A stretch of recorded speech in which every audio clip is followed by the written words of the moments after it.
Hello, my lovelies. So, where my purpose is to help you and guide you along your journey, one thing I must apologise for that I've forgotten to do is start with the basics, because many of us have only just discovered the spiritual world and we can get very lost in it.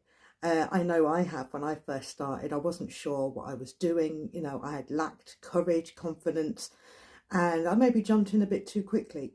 And you know, that is a reminder that you will fuck up. Even the most practiced of us fucks up, but there is always a way to sort of fix it, you know. So starting with the very, very basics is to acknowledge and understand that there are certain things that are immutable, that cannot be changed. And what ultimately we are doing, and what we have to start with, is to connect with the rhythms, the balance, and the natural flow of the world. Because once we've connected with that, that's when we can start to use it for purpose. So the absolute fundamental is learning protection and grounding. Two very short, simple words. But what in essence that means is whenever you are doing something or engaging with something, even as a group, if you have gone through the process of learning how to protect, then you know how to connect, and most importantly, disconnect. If at any point you start to feel fuzzy-headed, lost or scared, stop.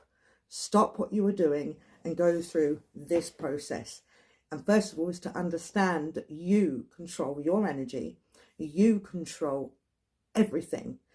You can stop it, you can start it, you can change it. So the absolute fundamental is to learn your own personal body, your own personal energy, what you put out, what you let in. And that is in essence like a psychological thing. I like to envision a cloche, like a glass case over myself. I can lift it and I can put it back on. So start with that before you do anything, and also go through a process of consciously and physically feeling your body, because then that is the grounding, protection and grounding. So whenever you're doing any kind of meditation, start with feeling, consciously feeling yourself. I can feel my toes, I can feel my legs, I can feel my knees. You're slowly going up, you know.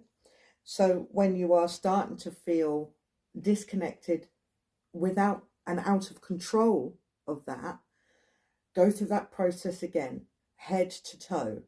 I can move my head, I can move my shoulders, I can feel my fingers, and it goes through that, and then open your eyes. You are in the place you started, you are safe, you are in control. Those things are superbly important, because when we start to connect with energies and even other realms, other deities, you know, very powerful energies, it can feel a bit out of control. And you have to be able to control your energy and your connection so you don't feel lost and scared.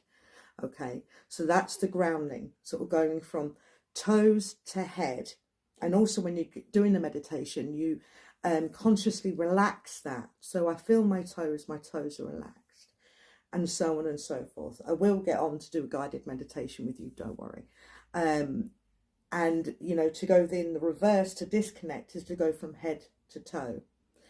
And as you go through your daily life, this helps me with my mental health as well. It's harder when you've had a trigger response, but when you're feeling anxious, to start to feel physically connected to the earth is a way to help you regain control of your fear in your mind. Trust me on this. So like I say, you go from toes, each area of your body, up to your head. And when you feel out of control, you go from head to toe. And the final thing you do is open your eyes. So you sort of close your eyes and you envision it all to connect, and envision it all to disconnect. Our senses were given to us for a reason. Touch, sight, hearing, could never remember, seeing, and tasting. That's it, you know. So going through those 5 physical senses will help you to regain control of when your mind is out of control. Do you see what I mean? Any questions, any comments, as per usual, please get in touch, because I think I'm going to do these videos as a starting point of helping you get connected. And that is why when we start a ritual, when we're not yet advanced practitioners, we start with a circle of power. And that's the next thing. In the Northern Hemisphere, everything is clockwise. That is the natural flow of the world. To go anti-clockwise is a far advanced practice because it goes against natural rhythm. So start with clockwise. And the first thing you start with, you get your wand or your finger or whatever or athame, and you're drawing a circle of power from the start all the way around yourself to the finish. And you say what comes into your mind. I draw this circle of power to protect myself from any energies, to remain grounded, to keep my energy flow. I am protected within this circle. Simple as that.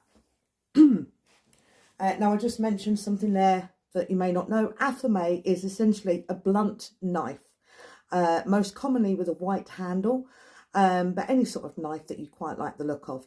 I've got some awesome athames. I'm going to show you a few down the line because I'm just doing this ad lib as I usually do.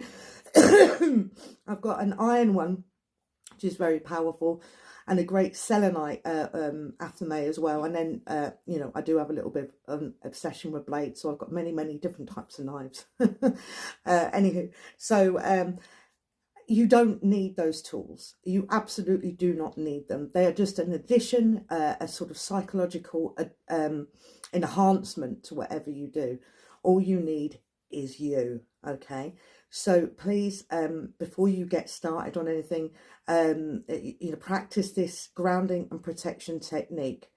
Toes to head to connect, head to toe to disconnect, and always go clockwise.